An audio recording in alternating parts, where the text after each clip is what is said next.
அனைவருக்கும் வணக்கம். நான் உங்கள் ஜெயம் வேணுகோபால். நாம இன்னைக்கு பார்க்கக்கூடிய தலைப்பு சூரியன் குரு சேர்க்கைய பத்தி இன்னைக்கு நம்ம பார்க்கலாம். ஏன் சூரியன் குரு சேர்க்கை அப்படின்னா, சூரியன் அப்படிங்கிறது ராஜா.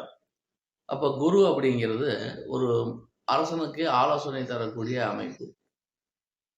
காலபுருஷனுக்கு 5ஆம் அதிபதி சூரியன், காலபுருஷனுக்கு 9ஆம் அதிபதி குரு. அப்போ ஒரு ஜாதகத்துல சூரியன், குரு இணைவு இருந்ததுன்னா, அது பஞ்சமாதிபதி, பாக்கியாதிபதி இணைவை சொல்லும். அப்போ பாதிப்பு இல்லாம பாதிக்கப்படாத பஞ்சமாதிபதி, பாக்கியாதிபதி இணைவு ஒரு ஜாதகத்தில் இருந்து, அந்த கிரகத்தின் தசாபுத்தி வரக்கூடிய காலகட்டத்தில், ஜாதகருக்கு மிதமிஞ்சிய நற்பலன்கள், யோகமான பலன்கள், ஜாதகர் எதிர்பார்க்காத அளவுக்கு நல்ல விசேஷமான பலன்கள் அந்த காலகட்டத்தில் நடக்கும்.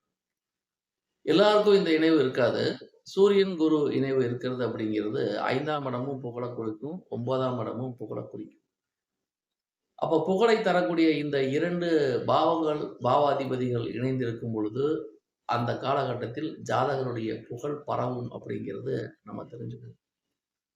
எப்படி பரவும் அப்படின்னா, 5 என்பது குறுகிய கால புகழ், 9 என்பது நீண்ட கால புகழ். அப்போ 5, 9 இணைந்து ஒரு ஜாதகருக்கு இருக்கும் பொழுது, அந்த காலகட்டத்தில் ஜாதகருடைய புகழ் நீண்ட நெடிய புகழாக இருக்கும் அப்படிங்கிறது நம்ம தெரிஞ்சுக்கணும். அவர் மனதளவுல என்ன தேவை இருக்கோ, அந்த விஷயங்கள் ஆட்டோமேட்டிக்கா நடக்கும். ஏன்னா 5ஆம் இடம்ங்கிறது குலதெய்வத்தை குறிக்கும்.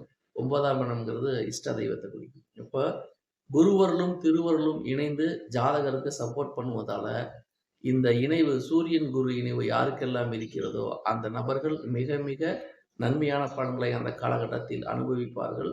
அது மட்டும் இல்லாம, இந்த சேர்க்கைக்கு ஒரு தனிப்பட்ட விசேஷமான பலன் உண்டு. அது என்ன அப்படின்னா, ஜாதகர் ஊருக்கு உழைப்பவராக இருப்பார். இப்போ இந்த கிரக சேர்க்கை ஒரு நபர்ட்ட இருக்கு. அவரு அரசியல்ல இருந்தாருன்னா, அரசியல்ல ஆதாயம் சம்பாதிக்க மாட்டார். பணம் காசு வேணும்னு தேட போக மாட்டார். மக்களுக்கு உழைப்பதே அவருக்கு மிகப்பெரிய சேவையாக இருக்கும். மக்கள் சேவையே மகேசன் சேவை நினைக்கிறது. யாருடைய ஜாதகத்தில் குரு, சூரியன் நினைவிருக்கிறதோ, அந்த நபர்கள் ஆபத் பாந்தவனாக இருப்பார். அநாத ரட்சகனாக இருப்பார். யாராவது ஒருத்தர் உதவின்னு போய் இவர்ட்ட கேட்டா, கண்டிப்பா இவரு உதவி பண்ணுவார். தன்னுடைய தேவைகளை பெரிதாக நினைக்காமல், மற்றவருக்கு உழைப்பதே தனக்கு நன்மை தரும் என்று நினைத்துக் கொண்டு, மற்றவருக்கு உழைக்கவே இவர் பிறந்தவராக இருந்து கொண்டு, யார் என்ன கேட்டாலும் அந்த பொருள் தனக்கு தேவையாக இருந்தாலும் கேட்ட உடனே கொடுக்கக்கூடிய இயல்பு இந்த குரு, சூரியன் காம்பினேஷனுக்கு கட்டாயம் உண்டு. 5ஆம் அதிபதி, 9ஆம் அதிபதி பாதிக்கப்படாமல் இருக்கிறது எவ்வளவு நல்ல புகழை தரும் அப்படின்னு நம்ம நிறைய வீடியோல சொல்லியிருக்கோம். இந்த இணைவு ஒரு ஜாதகத்தில் இருப்பது வரவேற்கத்தக்கது. மொத்தத்தில் லக்னாதிபதி, 5ஆம் அதிபதி, 9ஆம் அதிபதி உங்கள் ஜாதகத்தில் எப்படி இருக்கிறார்களோ, அதை பொறுத்து உங்களது வாழ்க்கை தராதரம் இருக்கும் அப்படின்னு நம்ம நிறைய வீடியோல சொல்லியிருக்கோம். இந்த குருவும், சூரியனும் ஒரு ஜாதகத்துல வலுவாக இருந்து அதனுடைய தசாபுத்தி நடக்க காலகட்டத்தில் ஜாதகர் எப்படி இருந்தாலும் மிக உயரமான அந்தஸ்துள்ள நிலைக்கு அந்த காலகட்டத்தில் வருவார் அப்படிங்கிறது தவிர்க்க முடியாத ஒரு உண்மை. இந்த விஷயம் நடந்தே தீரும். இதுக்கு நீங்க உங்க ஜாதகத்துல சூரியனும், குருவும் எப்படி இருக்காருன்னு பார்க்கணும். 5ஆம் பாவமும், 9ஆம் பாவமும் எப்படி இருக்குன்னு பார்க்கணும்.